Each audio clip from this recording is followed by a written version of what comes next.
We remain steadfast in our commitment in delivering local news that matters.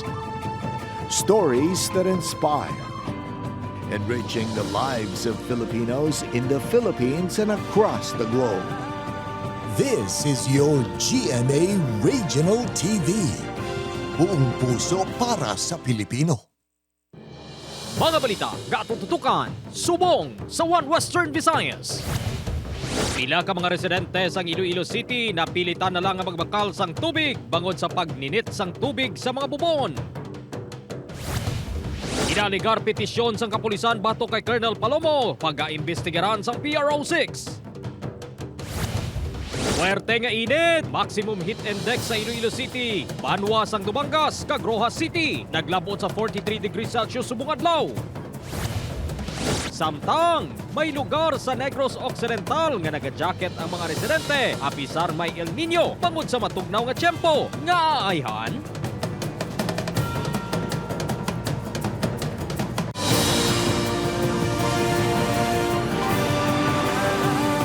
Ini ang GMA Regional TV 1 Western Visayas.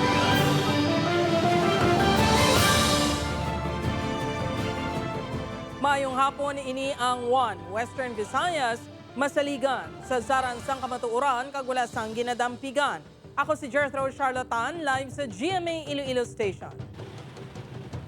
Magadulong sa inyo sang pinakadako ang komprensibo nga mga balita sa Kabisaya nakatungdan. Ako naman sa Iren Prietos live diri sa bahin sang Barangay 16, Bacolod City.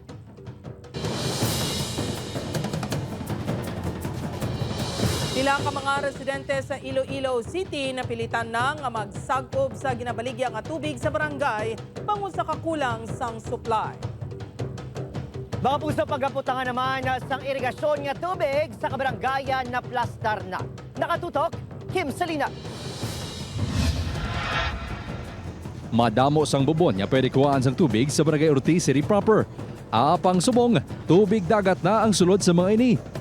Gani ang pila ka mga residente, wala sang mahimo kundi magbakal sang tubig nga ginabaligya sang barangay.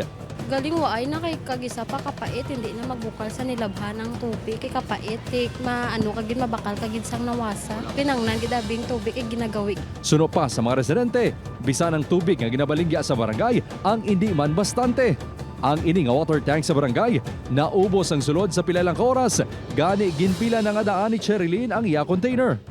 Water tanks nga nagadulong diri sa amon before siguro do mga twice a week subong siguro sa isa kadlaw dapat duwa na siya mag-deliver. Pag deliver ya ubos na sa dason kay tanawa may nakastock na nga mga bakante. Suno sa heads ang logistics sector sang Iloilo Disaster Risk Reduction and Management Council, may naplastar na sila nga pagabutangan sang water tanks kag dulungan sang tubig pananglitan mapaidalom na sa state of calamity ang syudad. Prioridad sang Iloilo City LGU ang 25 ka mga barangay nga labing apektado. Nakadepende ang kadamuon sang tubig nga i-deliver sa porsyento sa apektado nga populasyon sa barangay. I-compute namon by 15 liters by giving them 15 liters per day sang domestic use ng water. So, i-multiply namon ang number of individuals affected sa liters. Then, i-divide naman kung pila ka water tank ang for that particular barangay. Suno sa CDRMC, nakadepende sa barangay ang pagbanagtag sang tubig. Sa Barangay Ortiz, plano nila nga limitahan sa 10 ka containers ang kada pamilya sa kada adlaw. So ang plano namon is siguro nag-limit kami sa tag 10 ka containers na anay per family. Then kung may sobra gid man, na lang gusto na sila. As long nga may ara punod ang tanker. Suno pa kay Magno, natala na nga mag-deliver sang tubig ang LGU sa ila sa Abril 23. Napakikagutan naman sang CDRMC ang mga bulk water supplier. Una na ginpahayag sang LGU nga 10 million pesos nga quick response fund gamiton sa pagbakal sang tubig kag water tanks. Upod Kirmel Porquia, Kim Salinas. One Western Visayas. O mga puso, tuman nga halit, o kung tuman nga halit, duha naman kay LGU sa probinsya sa Negros Occidental, nagdeklara na sang state of calamity bangod sa malaking epekto sang El Nino sa probinsya. Nakatutok, Aileen Pedreso. Nagdangat na sa masobra 180 million pesos ang balor sang kahalitan nga gintugas ng mainit na tiyempo sa agrikultura sang Negros Occidental. Bangod sa pagmalakag paglitik sang duta, nagdeklara na sa state of calamity ang San Enrique kag Kabangkalan City. Suno kay Negros Occidental Governor Eugenio C. Lacson, apisara sang epekto sa mainit na tiyempo sa mga pananom nga mais kag humay sa probinsya. Hindi pa kinahanglan sa provincial government nga magdeklara sa state of calamity. I suppose the two LGUs, San Enrique and now Kabangkalan, have the intention of helping their affected constituents. But we still don't have to declare a calamity. May nabilin pa nga pondo ang probinsya nga hindi magnubo sa 10 million pesos. Sa rin mahimong magamit, agad ibulig sa mga apektado nga LGUs kag mga mangunguma. Ang pisar sa mahinay nga distribusyon sa bulig sa mga apektado nga mga mangunguma. Nagpasalig si Lacson nga matigayon ini sa bulig sa DSWD. Again, it took a while, but once we started giving out na, dire-diretso na. We're just waiting for the first draw. And Upod kay Ruel Bangoy, ay Dean Pedreso. 1 Western Visayas. Sa iban pang balita, Police Colonel Bayani Razalan nagpungko na nga officer in charge sang IPPO. Samtang ginaligar petisyon sang kapulisan sa ginbuslan sini nga si Colonel Ronaldo Palomo mag-aimbestigaran sang PRO 6. Ini ang gintutukan ni Zen Kilantang Sasa.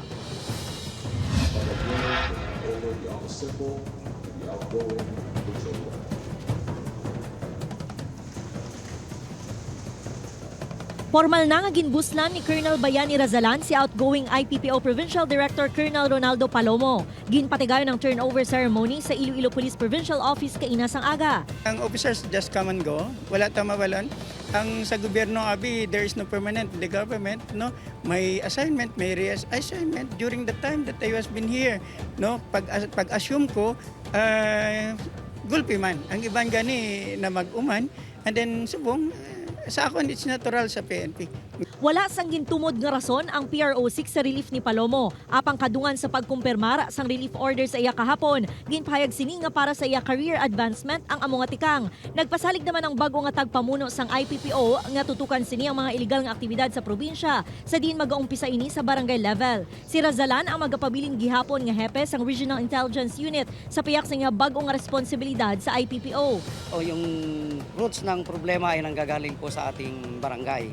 So kagaya ng sabi nga nila, walang krimen na nangyayari na hindi sa barangay. So dapat ang first line of defense natin ay ang barangay. Nahibaluan, antes pag-relieve si Palomo, may nagalapta nga impormasyon nga may grupo sang kapulisan nga nagpetisyon batok sa anay direktor bangod sang ginaaligar irregularidad sa pagdumala sini sa IPPO. Ginapasuni nga may kaangtanan sa illegal gambling, pero una na ginpahayag ni Palomo nga wala inisang kamatuoran ang mga akusasyon batok sa iya. Iga-verify naman inisang PRO6 ang nasambit nga issue. Wala kaming nalalaman, but we will subject that to validation, and it causes an investigation.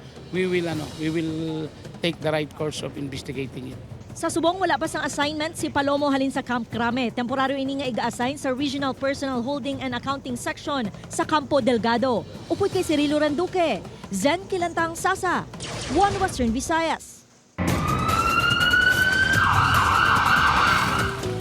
Samtang mga puso sa Bacolod City naman, kapulisan o BCPO, wala sa gihapon sa konkreto nga motibo kag anggulo sa pagtirapatay sa isa ka negosyante kahapon sa may barangay Estefania. Nakatutok Irene Pedreso.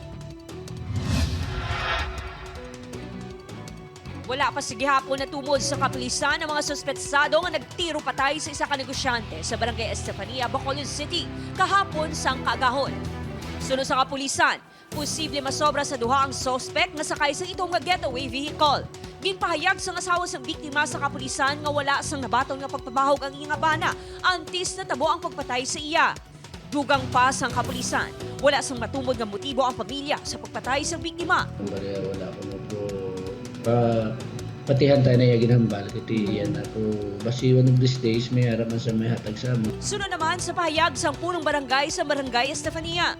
Based sa information nga halin sa pamilya, negosyo ang ginalinan, no? may business nga STL. Apang, base sa investigasyon sa kapulisan. Hindi man kiti may kanya-kanya silang negosyo. May negosyo nga bar, kag buy and sell ng biktima sunod sa kapulisan. Liwat naging padulungan sa news team ang balay sa biktima apang wala gihapon sa may nakatubang nga pamilya sini. Upod kay Ruel Bangoy ay Ding Pedreso. 1 Western Visayas. Mga kapuso, pila ka lugar sa Western Visayas nakarecord sang mataas nga heat index subong nga adlaw, Abril 19. Mga ilimnon nga pampaumpaw sa mainit nga tiyempo mabakal. Ini ang gintutukan ni Zen Kilantang Sasa live sa Barangay Tigum, Pavia, Iloilo. Zen?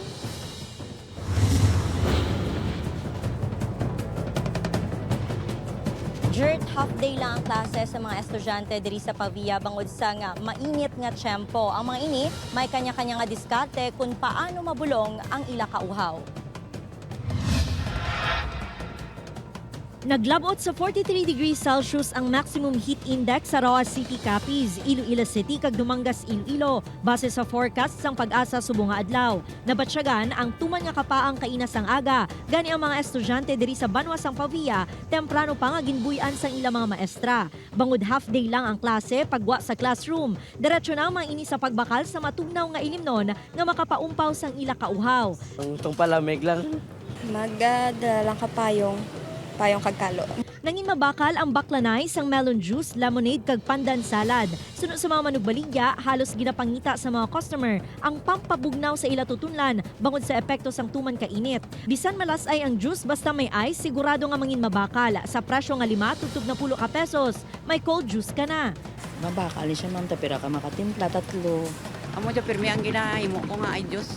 Kay bisan kwan lang basta duro ice. Para pang tubig la. Pang pansanda nga uhaw. Mga kapuso, swak sa mainit nga tiyempo ang ice cream, ilabi na sa mga kabataan. Nakaupo mo sa ma'am? Bete lawan, tabi kay daw kainit, kede.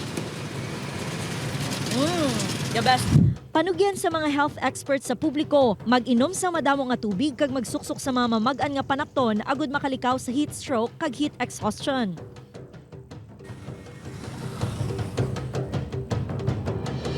Dirt, sunod sa pag-asa, ang mataas nga temperatura ang posible magtugas ang paglain sang pamatsyag. Gani, kung wala man sa importante nga kaduan, ipaiway-anay ang pagwa sa mga puloy-an. Dirt? Madamo gid nga salamat sa update kapuso Zen Kilantang Sasa.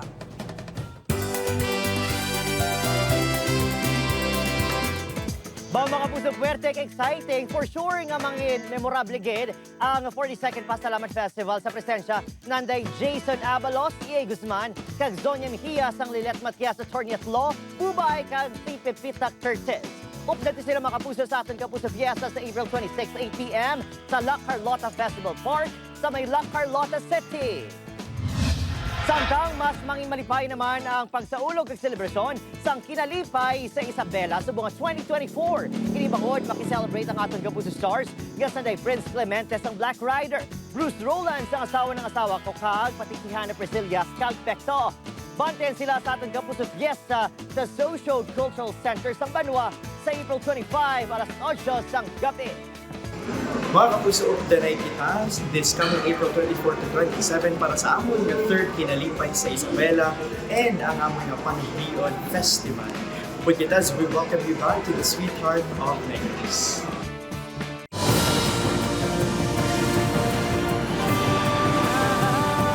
Ini ang GMA Regional TV 1 Western Visayas.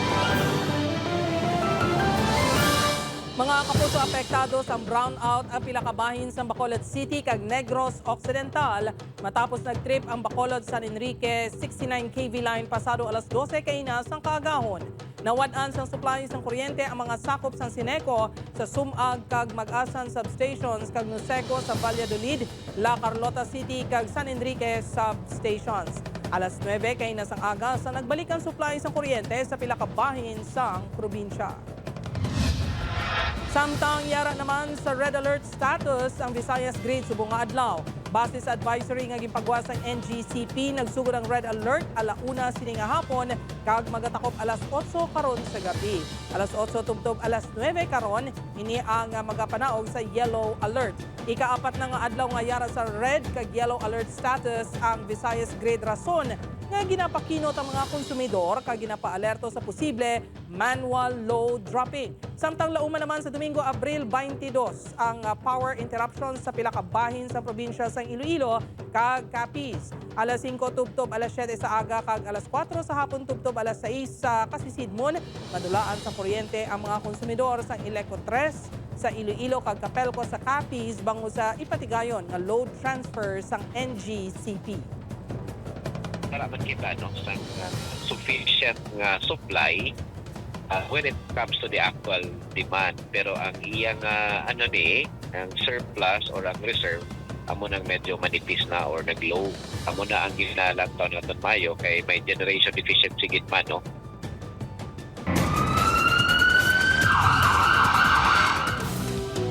Samtang mga puso padahing paginahulat ng NBI sa antike ang mando sa korte sa paghihimuon niya tikang sa duha ka ginailegar. Look out sa pagpatay kay Anay Negros Oriental Governor Roel Digamo sa tinalikdan niya Marso sa nga nagligad niya tuig sa balay sini sa may Pamplona probinsya sa Negros Oriental. Sunod sa NBI NTK, wala pa mahibaluan kung ipabilin ang duha sa ilang kustudiya o kung isaylo sa isa ka jail facility. Nakahatag na sila sa return of warrant kag nagahulat na lang sang commitment sang korte. Madumduman ng Abril 12 sang nadakpan ang duha ka mag-utod nga suspect sa Sagay City, Negros Occidental. Ginapanginwala man sa masuspetsado nga may kahilabtanan sila sa pagpatay kay Digamo. Magluwas sa mga nadakpan, padayon nga ginapangita sa NBI ang nabilin pa nga mga akusado sa krimen. This one, hindi namin sigurado kung mga ilang araw pa sila dito. Depende sa sa bilis nung order na yan. Mga kapuso, hindi lang malantaw ang mga kawayan sa isa ka hardin sa Antipolo, mapamatihan man ini bangod sa mga bamboo instruments. Ini ang gintutukan ni Julius Bilacaol.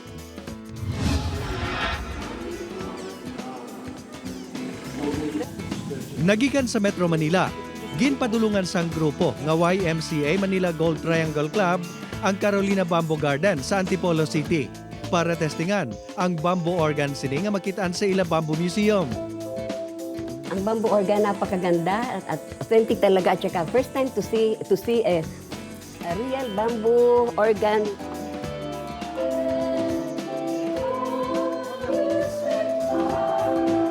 Matapos malingaw sa pagtukar gamit ang bamboo organ,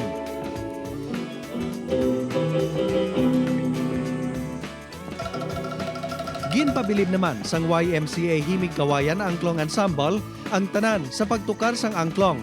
Isa ka Indonesian musical instrument nga himo man sa kawayan. Ang tagsa ka angklong instrument ang nagahimo sang tunog sang isa ka musical note.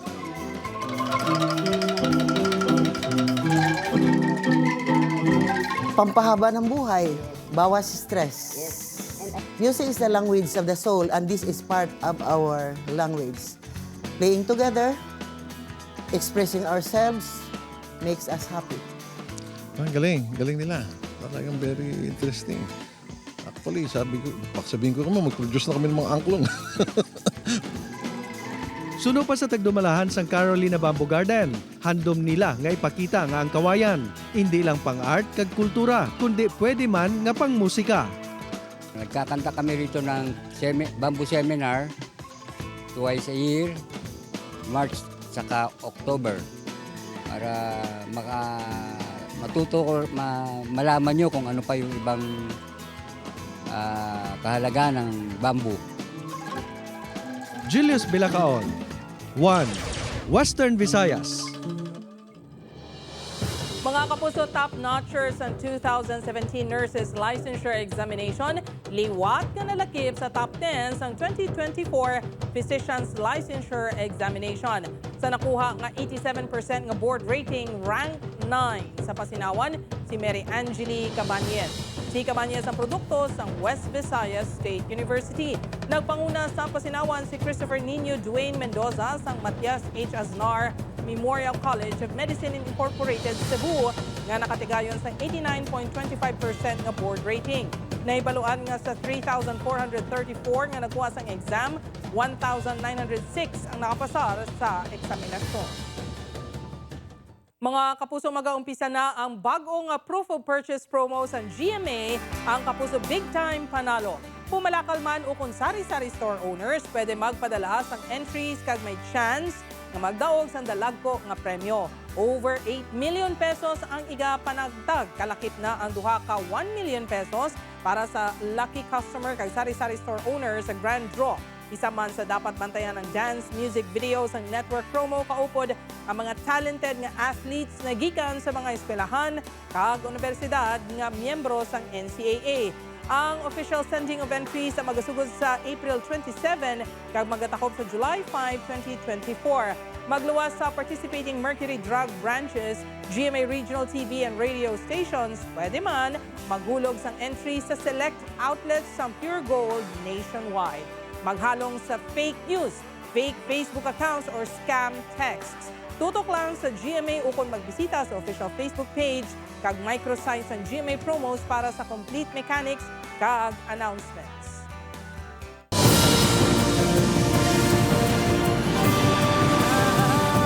Ini ang GMA Regional TV 1 Western Visayas.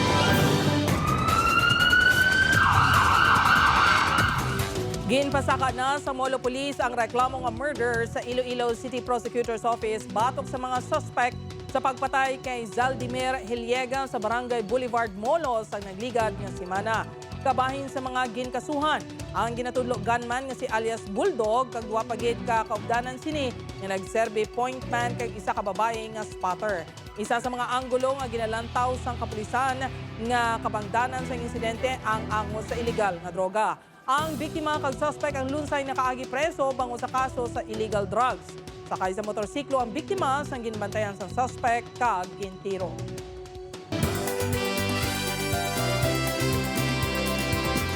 Matahom nga disenyo sang Kapisnon Designers ginpasundayag. Kapistahan 2024 mangin star-studded upod ang Kapuso Stars. Ini ang gintutukan ni Tess Cordales. Mga kapuso, let's dance to the rhythm sa Sinaut Festival 2024. Kaupo ng Kapuso Stars. Ubdanta sa Kapuso Fiesta sa riyasawa ng asawa ko star Martin Del Rosario, Black Rider star John Lucas ug Angela Alarcon. Sa Webes na April 25, 8 p.m. sa President Rojas Public Plaza. Matahom nga mga obra maestra sa Kapisnon Designers naman ang ginpasundayag sa ruwag sa Maracas sa fashion show kung sa rin nagrampa mga hangaway kaglinay sa Capi sa mga saysayan nga Capi's Bridge. Ang Kapisnon, Abi, is basically fun-loving, so we express our thoughts, ideas, even our emotions through songs and dances. This is the inspiration behind the Duag sang Capis. Ang ining fashion show for us is very historic in the sense nga ang venue is the heritage zone of Rojas City. Mas mangin espesyal ang selebrasyon sa Kapistahan 2024 kaupo sa The Widows War Stars, Bea Alonzo, Jean Garcia, Jar Gonzalez ug Rafael Rosel sa Kapuso Fiesta sa May 1, 8 p.m. Kinitay kita sa Provincial Capitol Grounds. Sa Coronation Night, ang hangaway kaglinay sa Capis, manginisa sa judges sa Miss Universe Philippines 2021 Bea Luigi Gomez. Hiwato nila sa Capiz Gymnasium sa April 30, 7 p.m. That's for Dallas. 1 Western Visayas. Mapuso sa tunga sa El Nino phenomenon nga ginagunto sa kadamaan, isa naman ka lugar sa Negros Occidental ang daw kaangay gina-enjoy ang Baguio Feels bangod na pisar summer tuma naman kabugnaw sang panahon. Garing balita ang atong gintutuka. Ining sitwasyon sa Barangay Bagong Sila, ang isa sa pinakalayo nga barangay sa banwas ang Don Salvador Benedicto sa Negros Occidental. Kung sa iba niya lugar sa probinsya, ginapaiway aning face-to-face classes bango sa tuman kainit ka panahon, diri naman niya sa DSB, feeling cozy ang mga estudyante. Diri sa Sofronio Carmona Memorial National High School, Bagong Silang Annex. Ang mga estudyante, naka-jacket pa. Wala man sa kuryente sa eskwelahan. Pero bisan nga wala sang electric fan, wala sang kaso. Bawod kun aga, nagalabot pa sa 17 to 18 degrees ang temperatura. Kunod to naman, ara sa 25 to 26 degrees Celsius ang katugnawon. Ginatutukan man sa mga manunudlo kayong lawas sang masobra 200 ka mga estudyante sa tunga sa matugno at tiyempo. Every week, halos nag-ulan pag-idiya gyapon. Oo, may ara pa kami di ulan, which is mao man ang ginapasalamatan namon. Sa Barangay Bago naman ginahamtang sa boundary sa Banwa sang Calatrava kag DSB, mabatyagan ang pagfog sa lugar. Diretso ko nakabatsyag nga ang katugnaw mura kag nag-aircon kada adlaw. Ang DSB ang bantaw bilang summer capital sa probinsya. #feeling cold sa DSB bango sa mga pine trees nga mala little bagyo ang feels. May frost town pa nga ala winter wonderland ang tema. Matamis nga pinya nga tuman ka refreshing. May trekking kag waterfalls para sa mga gusto sang soul searching. Mga dito siguro sir sa Malatanog Falls mismo, ara guro sa 20 degrees siguro. Then bugnaw gid ang tubig subong sang Malatanog Falls. Proud gid ko nga nangin summer capital siya sang Negros kay tungod nga bugnaw. Then damo ga kadto dire. Upod Kiril Gasilio, Adrian Prietos, 1 Western Visayas.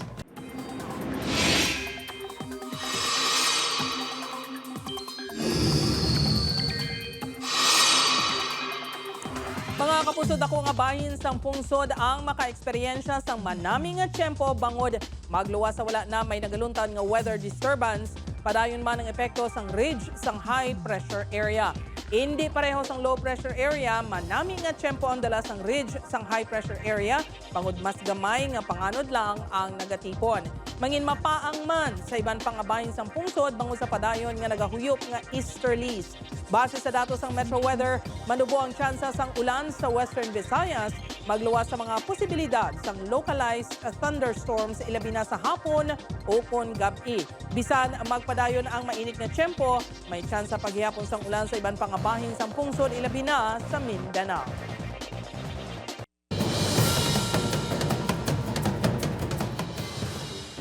Tresi katawang napatay samtang linibo pagid ka pumuluyo ang stranded sa Kisumo kag Kirinyaga County sa Kenya bangod sa lapnagon nga pagbinaha.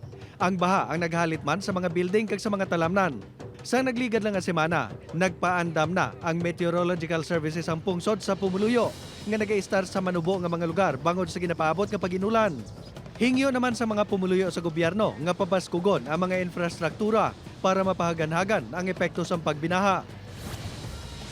Nangin atraksyon sa dalanon sang Butte City sa Montana, USA, ang isa ka elepante matapos ini nakabuhi sa isa ka circus.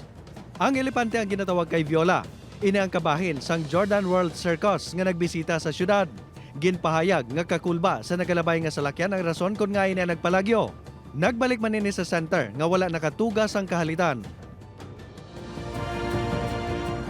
Sa aton mga kapuso diri sa Western Visayas, nagsubong man sa aton mga kapuso abroad, madamo ginasalamat sa pagtutok. Ako si Adrian Prietos, happy weekend! Kapuso, mag-isa kita kahibalo ng mga balita tungod Local News Matters. Ako si Jethro Charlotan, ini ang 1 Western Visayas, bugos nga puwersa para sa mas dako nga misyon kag mas masangkat nga pagserbisyo sa pungsod.